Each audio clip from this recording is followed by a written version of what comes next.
الحمدللہ رب العالمین والصلاة والسلام علی رسولہ الکریم وعلی آلہ واصحابہ اجمعین، اما بعد، فاعوذ باللہ من الشیطان الرجیم، بسم اللہ الرحمن الرحیم۔ یا ایھا الذین آمنوا لا تأکلوا الربا اضعافا مضاعفۃ واتقوا اللہ لعلکم تفلحون، واتقوا النار التی اعدت للکافرین۔ رب اشرح لی صدری ویسر لی امری واحلل عقدۃ من لسانی یفقہوا قولی۔ صدق اللہ العظیم۔ اللہم صلی علی محمد وعلی آل محمد کما صلیت علی ابراہیم وعلی آل ابراہیم انک حمید مجید۔ اللہم بارک علی محمد وعلی آل محمد کما بارکت علی ابراہیم وعلی آل ابراہیم انک حمید مجید۔ اے ایمان والو، یہ بڑھتا اور چڑھتا سود کھانا چھوڑ دو اور اللہ سے ڈرو، امید ہے فلاح پاؤ گے۔ اس آگ سے بچو جو کافروں کے لیے مہیا کی گئی ہے۔ محترم حضرات، اللہ تعالیٰ نے قرآن عظیم الشان میں حلال اور حرام بیان کیا ہے، اور جن چیزوں کو اللہ نے حرام قرار دیا ہے ان میں سے نمایاں ترین چیز سود ہے،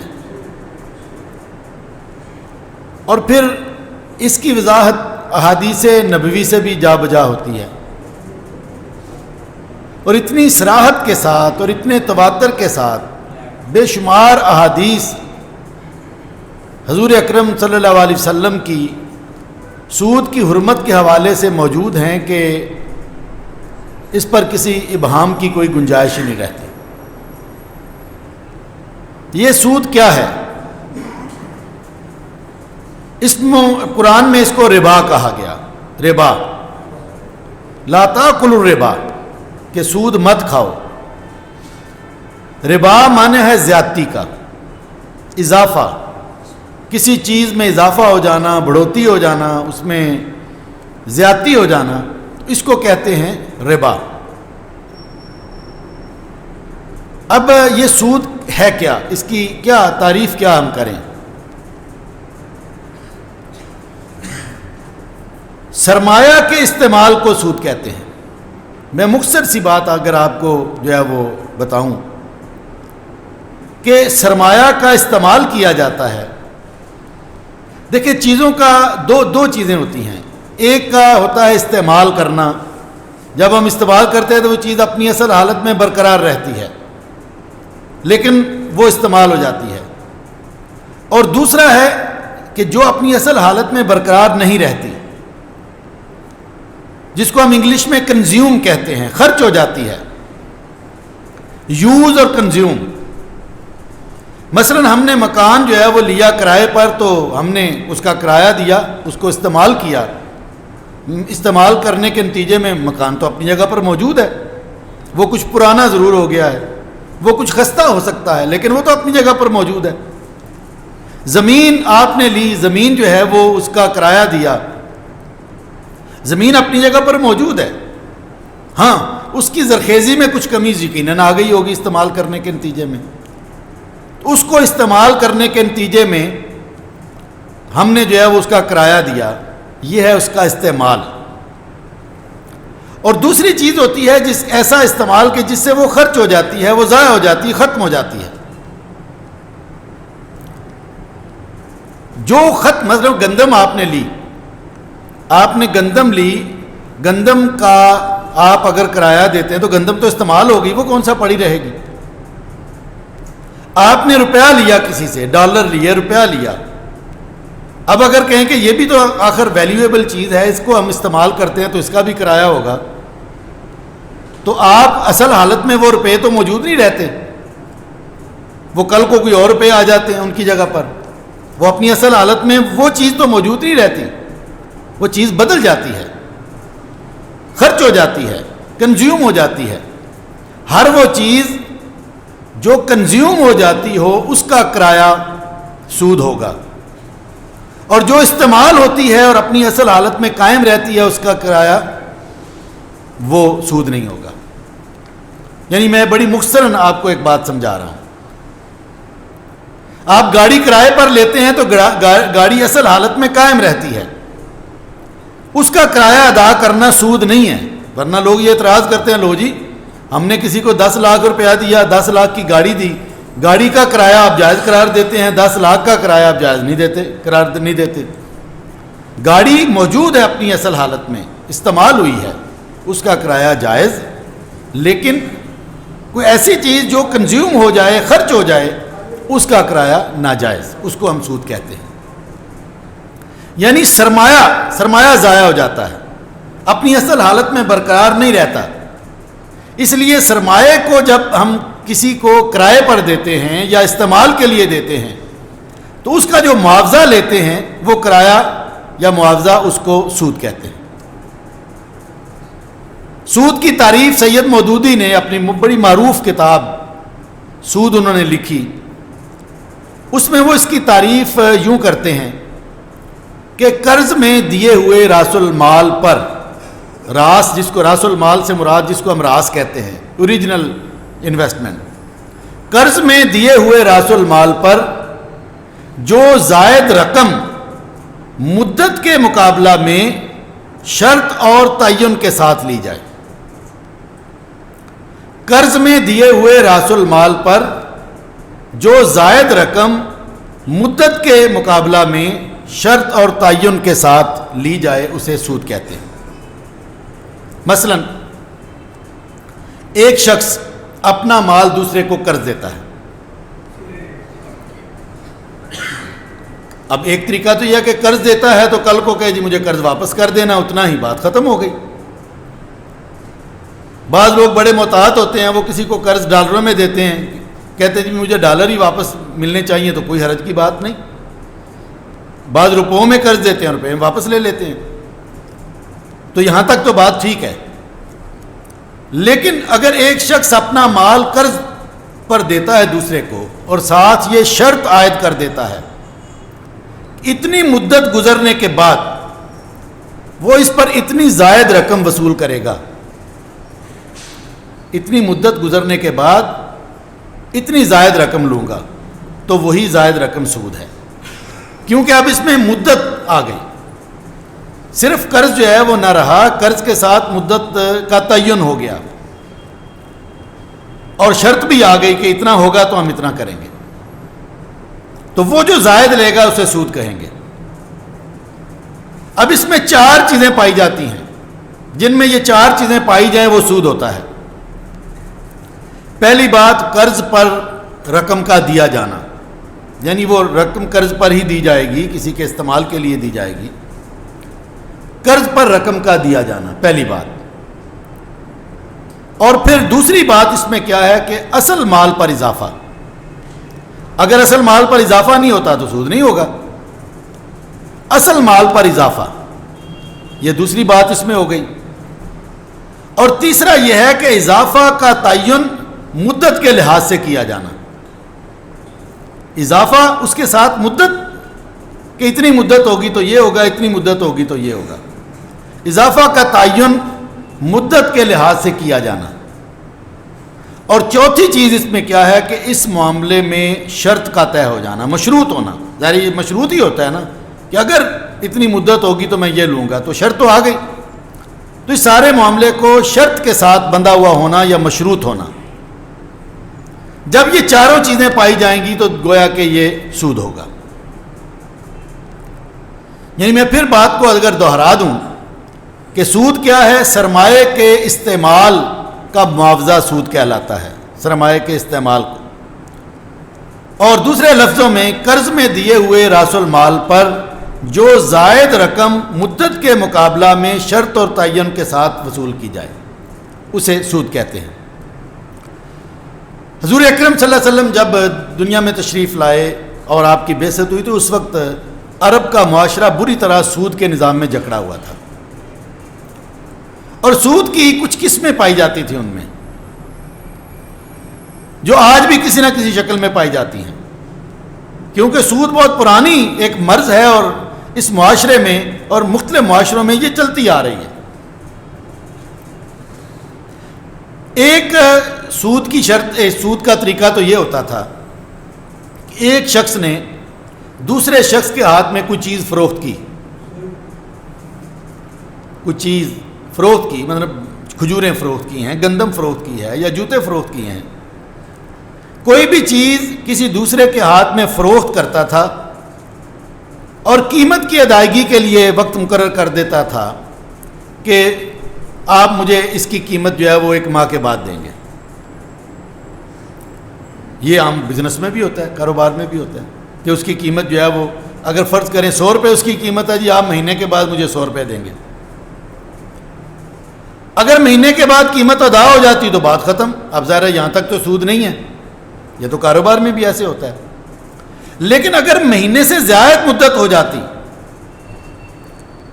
اگر 1 ماہ سے زائد مدت ہو جاتی, تو پھر فروخت کرنے والا خریدنے والے کو کہتا بھی یا تو مجھے ادا کرو, وہ کہتا جی مجھے مزید مہلت چاہیے, 1 مہینہ اور چاہیے. وہ کہتا اگر 1 مہینہ اور چاہیے تو پھر اس کے بدلے میں مجھے اتنے پیسے زائد ادا کرو. تو ظاہر ایک سود کی یہ قسم تھی, یعنی روٹین میں وہ تجارت ہی ہوتی تھی اور ادھار تجارت ہوتی تھی, مہینے 2 مہینے تک پیسے آ جائیں گے, ٹھیک ہے, وہاں تک سود نہیں تھا. لیکن اگر اس سے مزید تاخیر ہوتی, وعدے سے تاخیر ہوتی, تو پھر وہ کہتا کہ اگر مزید تم نے وقت لینا ہے تو پھر اس پر اتنے جو ہے وہ تم اضافے کے ساتھ ادا کرو گے, زائد قیمت دینا پڑتی. تو وہ زائد قیمت سود کہلاتی. ایک تو سود کی شکل یہ تھی. دوسری سود کی شکل کیا تھی کہ ایک شخص دوسرے کو قرض دیتا اور طے کر لیتا کہ اتنی مدت کے بعد اصل رقم پر اتنی زائد رقم تم نے ادا کرنی ہے, جو عام طور پر آج بھی ہوتا ہے. سود یہی ہوتا ہے نا جی, کہ کسی کو دیا کبھی سال بعد تم نے 100 روپیہ لے لو, سال بعد 125 روپیہ واپس کرنا ہے. تو بالکل اسی طرز پر جو ہے وہ ایک طریقہ یہ بھی تھا سود کا, جس پر مال جو ہے وہ لین دین ہوتا تھا. تو یہ دوسری شکل تھی. اور ایک تیسری جو وہاں پر قسم رائج تھی کہ قرض دینے والے اور لینے والے کے درمیان ایک خاص مدت کے لیے ہوتا. تو یہ طریقہ تھا کہ 1 سال کے بعد بھئی یہ تم نے 1000 روپیہ لیا ہے, تو سال کے بعد تم نے 1000 روپیہ مجھے واپس کرنا ہے اور ساتھ اتنا اضافی ادا کرنا ہے.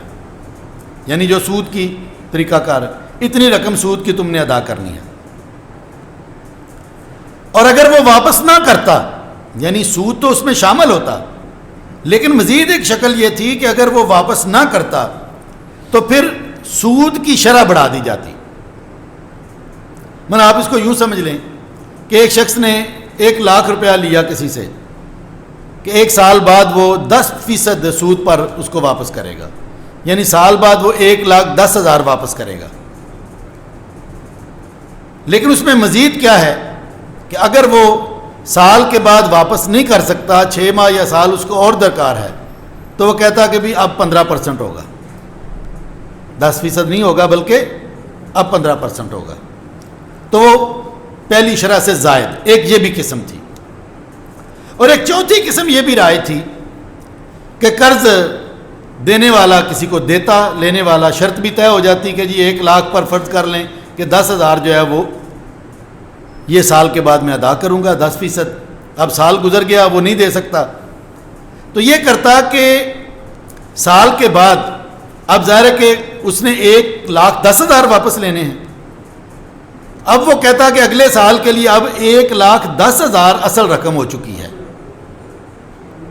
اور 1,10,000 پر اب میں یہ تمہاری طرف قرض ہے, اس پر جو ہے وہ 10% یا جتنا بھی وہ تم ادا کرو. یعنی اس کو کمپاؤنڈ انٹرسٹ کہتے ہیں, سود مرکب, کہ پچھلا سود کا وہ بھی اس میں شامل ہو جانا اصل زر میں, اور اصل زر جمع کر کے پھر اس پر سود کا جو ہے وہ شرط لگ جانا. تو یہ 4 نمایاں صورتیں ہوتی تھیں جو, اور میرا خیال ہے ہمارے ہاں آج بھی جو ہے وہ تقریباً اس سے ملتی جلتی ہی سود کی مختلف شکلیں رائج ہیں. تو یہ سود جو ہے یہ بنیادی طور پر قرآن نے اس کو منع کیا. حضور اکرم صلی اللہ علیہ وسلم نے پہلے قرآن کی آیات میں اور ساتھ جو ہے وہ احادیث کی صورت میں. لیکن یہ یاد رہے کہ یہ قرآن کی آیات جب اتری ہیں تو یہ حضور صلی اللہ علیہ وسلم کی جو مدنی دور کے اس کا آخری دور ہے, بہت پہلے نہیں اتری, کیونکہ یہ ان کی رچ بس گیا تھا ان کی جو ہے وہ اس کلچر کے اندر اور مزاج میں. اور ایسی چیزیں قرآن نے بتدریج تربیت کرتے کرتے جو ہے وہ ان کو منع کیا. جیسے سورہ روم میں قرآن کہتا ہے کہ جو سود تم دیتے ہو تاکہ لوگوں کے اموال میں شامل ہو کر وہ بڑھ جائے, اللہ کے نزدیک نہیں بڑھتا. سود عام طور پر اس لیے لوگ لیتے ہیں کہ اس میں اضافہ ہوتا ہے, رقم بڑھ جاتی ہے. قرآن کہتا ہے کہ اللہ تعالیٰ کے نزدیک وہ نہیں بڑھتا. اور کبھی یہ بھی کہا کہ اے ایمان والو اللہ سے ڈرو اور جو کچھ تمہارا سود باقی لوگوں پر رہ گیا ہے اسے چھوڑ دو. یعنی جب حکم آیا تو پہلے سے تو سودی نظام جاری تھا. حضور صلی اللہ علیہ وسلم کے چچا وہ خود حضرت عباس جو ہے یہ کام کرتے تھے, سود پر جو ہے وہ کاروبار کرتے تھے. تو فرمایا کہ جو کچھ تمہارا سود باقی رہ گیا ہے اسے چھوڑ دو اگر تم واقعی مان لائے ہو. لیکن اگر تم نے ایسا نہ کیا تو آگاہ ہو جاؤ کہ اللہ اس کے رسول کی طرف سے تمہارے خلاف اعلان جنگ ہے. یعنی جو تمہارا ہو گیا سو ہو گیا, اب اللہ کا حکم آ گیا ہے, اب چھوڑ دو سود, اصل زر واپس لے لو, سود چھوڑ دو. لیکن اگر تم نے اللہ کے حکم کے باوجود سود لینا نہ چھوڑا تو تم نے گویا کہ اللہ کے خلاف, اللہ نے تمہارے خلاف اعلان جنگ کر دیا اور رسول کا بھی تمہارے خلاف اعلان جنگ ہے. اب بھی توبہ کر لو, اصل رقم لینے کے تم حقدار ہو. تم ظلم کرو نہ تم پر ظلم کیا جائے. یعنی جانے بوجھے قرآنی آیت اللہ کے حکم کو بالکل واضح سمجھنے کے باوجود اگر کوئی شخص سود پر جو ہے وہ مال دیتا ہے اور سود کھاتا ہے تو اللہ فرماتا ہے کہ تم اللہ اس کے رسول کے خلاف اعلان جنگ کر رہے ہو. اور بھلا اللہ اس کے رسول کے خلاف بھی کچھ جنگ کر کے جیت سکتا ہے؟ اللہ سے کون جیتا ہے؟ وقتی طور پر تو بڑی کامیابیاں مل جاتی ہوں گی, اللہ رسی دراز بھی کر دیتا ہے, لیکن اس کا بیڑا غرق ہو جانا اور تباہی اس کا مقدر ہے, جہنم اس کا مقدر ہے. ایک بندہ اربوں روپے, کروڑوں روپے, کروڑوں روپے سود کا کاروبار کرتا ہے. میں کہتا ہوں وہ سارے کے سارا سود وہ سود لیتا ہے اور وہ اللہ کی راہ میں بھی دیتا ہوگا تو اس کے لیے عذاب ہی عذاب ہے, اس کا وہ قبول نہیں کیا جائے گا. اللہ تعالیٰ حرام مال اپنی راہ میں کیسے قبول کر لے؟ حرام مال اللہ کی راہ میں قبول نہیں ہوتا. یہ ہماری غلط فہمی ہے کہ کچھ دے کر ہم اپنے مال کو پاک کر لیں گے. زکوٰۃ بھی بے شک دیں گے تو وہ کہاں قبول ہوگی؟ مال ہی حرام کا ہے, مال میں تو سود شامل ہے. اور پھر قرآن کہتا ہے کہ مگر جو لوگ سود کھاتے ہیں, اب ذرا اس آیت پر غور کیجئے گا, مگر جو لوگ سود کھاتے ہیں ان کا حال اس شخص کا سا ہوتا ہے جسے شیطان نے چھو کر بولا کر دیا, جیسے پاگل کتا ہو جاتا ہے. یعنی جسے شیطان نے چھو کر بولا کر دیا ہو, اور اس حالت میں مبتلا ہونے کی یہ وجہ ہے کہ وہ کہتے ہیں کہ تجارت بھی تو آخر سود جیسی ہے نا, تجارت بھی تو سود ہی ہے, اس میں بھی لین دین ہوتا ہے, اس میں بھی لین دین ہوتا ہے. تو اس کو تجارت سے تشبیہ دیتے ہیں اور اس کے لیے ہزاروں جو ہے وہ ہیلے اور بہانے تلاش کرتے اور نکالتے ہیں. جیسے آج کل ہمارے بڑے بڑے دانشور یہ بات اور ہمارے حکومتی ایوانوں کے لوگ یہ بات کرتے ہیں. حالانکہ اللہ فرماتا ہے حالانکہ اللہ نے تجارت کو حلال کیا ہے اور سود کو حرام. لہذا جس شخص کو اس کے رب کی طرف سے یہ نصیحت پہنچے اور آئندہ کے لیے وہ سود خوری سے باز آ جائے تو جو کچھ وہ پہلے کھا چکا اس کا معاملہ اللہ کے حوالے ہے, یہ اللہ فیصلہ کرے گا. اور جو اس حکم کے بعد پھر اس حرکت کا اعادہ کرے، اللہ کے حکم کے باوجود پھر سود جو ہے وہ اس کا لینا باز نہ آئے اس سے، وہ جہنمی ہے، وہ جہنمی ہے جہاں وہ ہمیشہ رہے گا۔ اللہ سود کا مٹھ مار دیتا ہے اور صدقات کی نشو و نما کرتا ہے۔ قرآن نے واضح طور پر سود لینے والے کو جہنمی قرار دیا ہے، جس کو پتہ ہے کہ اللہ نے سود منع کیا ہے، اور اس کو بولا قرار دیا ہے، جس کو شیطان نے چھو کر بولا کر دیا ہے، اور اس کو اللہ اس کے رسول کے خلاف اعلان جنگ کرنے والا قرار دیا ہے۔ کو کسر باقی رہ جاتی ہے۔ اور پھر بڑے بڑے بینک، بڑے بڑے ادارے جن کا کام ہی سود پر جو ہے وہ لوگوں کو پیسے دینا ہے، قرآن کھلے کھلے ایک چیز کر رہا ہے، لیکن یہ مسلمان ہو کر بھی لوگ مسلمان ہیں، نمازیں بھی پڑھتے ہیں، اور کھلم کھلا سود کا کاروبار کیے جا رہے ہیں۔ خطبہ حجۃ الوداع کے موقع پر حضور صلی اللہ علیہ وسلم نے سود کو منع کر دیا تھا۔ آپ نے فرمایا کہ آج کے بعد سود ختم، اور سب سے پہلے میں اپنے چچا عباس کا سود جو ہے وہ ساقط کرتا ہوں، کہ جن جن سے میرے چچا عباس نے اب قرضے دیے ہیں اور سود لینا ہے، وہ سود ختم، یہ ادا نہیں ہوگا، اصل زر کے علاوہ عباس کوئی چیز نہیں لے گا۔ حضرت ابو ہریرہ سے روایت ہے رضی اللہ عنہ کہ آپ صلی اللہ علیہ وسلم نے ارشاد فرمایا کہ سود کا گناہ اتنا ہے کہ اگر اس کو 70 اجزاء میں تقسیم کر دیا جائے، اگر اس کو 70 اجزاء میں تقسیم کر دیا جائے تو اس کا ہلکے سے ہلکا جز اس گناہ کے برابر ہوگا کہ آدمی اپنی ماں کے ساتھ زنا کرے۔ یعنی 70 سود کے حصے کر دیے جائیں تو بہت معمولی سا رہ جائے گا نا جی، اور ان میں سے بھی جو سب سے چھوٹا اور ہلکا جو ہے وہ جز ہے، وہ بھی اگر کوئی سود لیتا ہے تو اتنا بڑا گناہ ہے گویا کہ وہ اپنی سگی ماں کے ساتھ زنا کرے، لیکن لوگ پھر بھی کر رہے ہیں، پرواہ کوئی نہیں۔ حضور اکرم صلی اللہ علیہ وسلم نے ارشاد فرمایا، اللہ نے سود کھانے والے پر ابھی تک جتنی بھی باتیں ہوئی ہیں قرآن میں، وہ سود پر قرضہ دینے والوں کی ہوئی ہیں۔ قرآن میں جو ہے وہ مذمت کس کی ہوئی ہے؟ جو سود پر جو ہے وہ پیسے دیتے ہیں اور سود کھاتے ہیں، لیکن اب ان کو بھی شریک اللہ کے نبی نے کر لیا کہ جو سود پر کاروبار کرتے ہیں اور سود دیتے ہیں۔ کہ آپ نے فرمایا کہ سود کھانے والے اور کھلانے والے، یعنی جو سود پر پیسے لے کر ظاہر سود دیتا ہے، کھلانے والے، اور اس کے گواہ بننے والے اور اس کے لکھنے والے، سب پر اللہ نے لعنت فرمائی ہے۔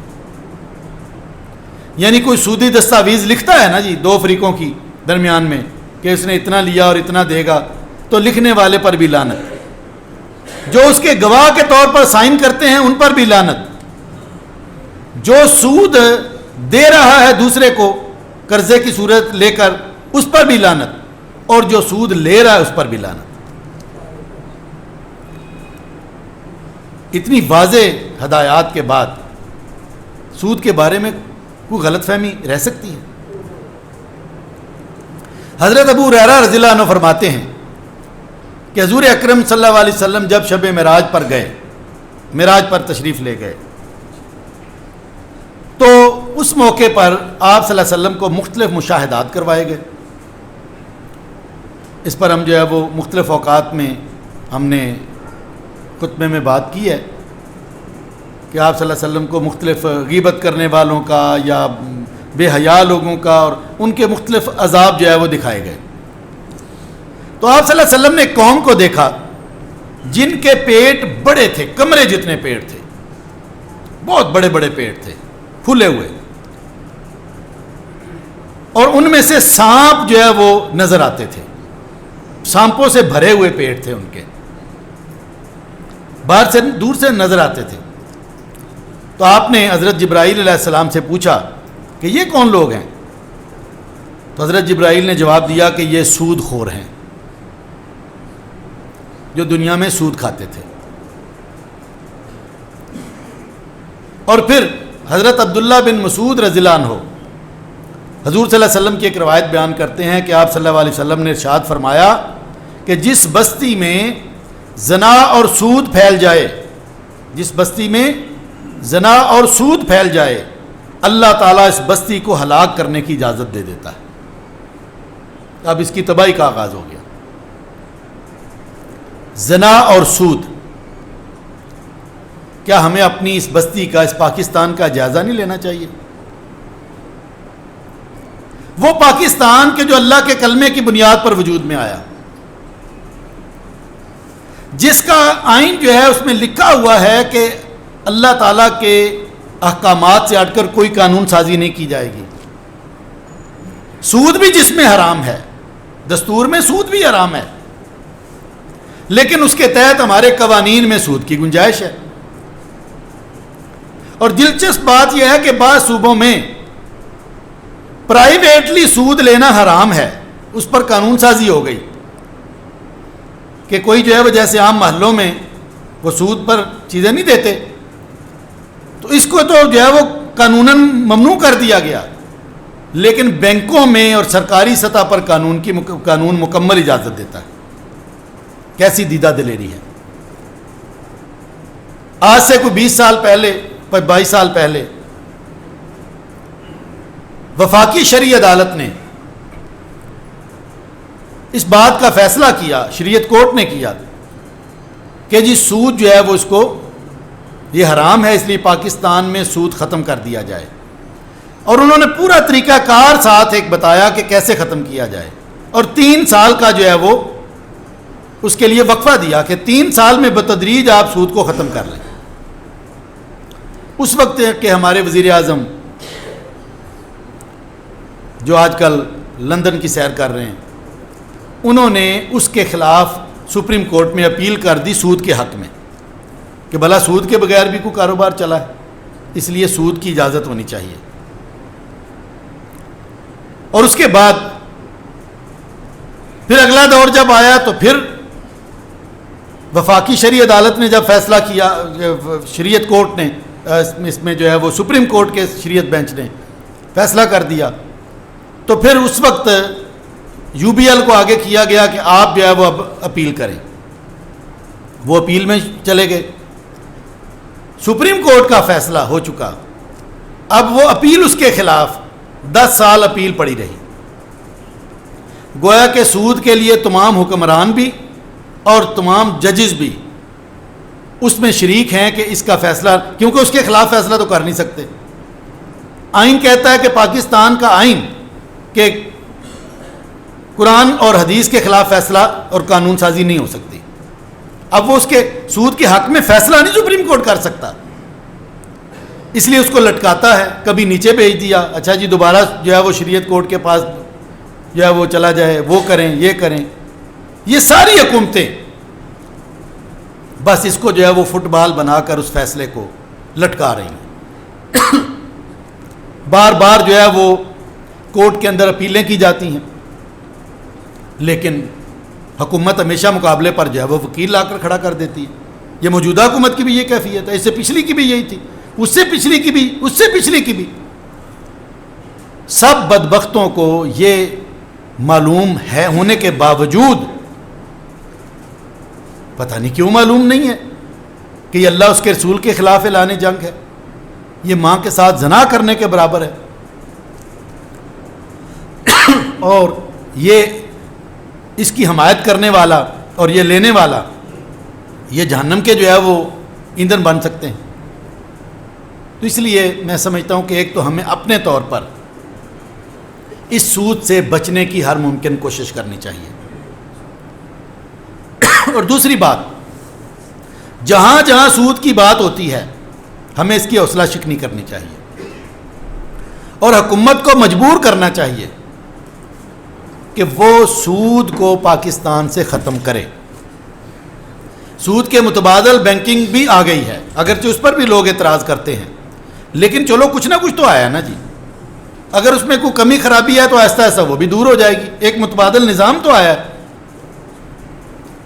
تو آخر ہم جو ہے وہ ایک متبادل نظام اگر آیا ہے تو اس کو اختیار کر کے سود کے نظام کو ختم کیوں نہیں کرتے؟ یہ اصل میں وہ بنیادی بات ہے کہ جو سمجھنے کی ہے کہ حکومتیں جو ہے وہ مسلسل اس بات پر تلی بیٹھی ہیں کہ وہ اس سود کے نظام کو جاری رکھیں گے. اور جس ملک میں اللہ کا نام لینے کے بعد سود پر کاروبار ہوتا اور اس کی اجازت ہو، وہاں پر اللہ کی رحمت آ سکتی ہے.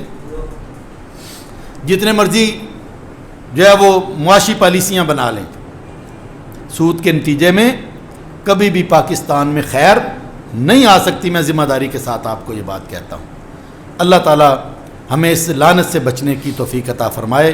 انشاءاللہ سود کے حوالے سے اس کی کیا معاشی خرابیاں ہیں، عملاً کیا مسائل ہیں، اس پر انشاءاللہ اگلے جمعے میں بات مکمل ہوگی. واخر دعوانا الحمدللہ رب العالمین.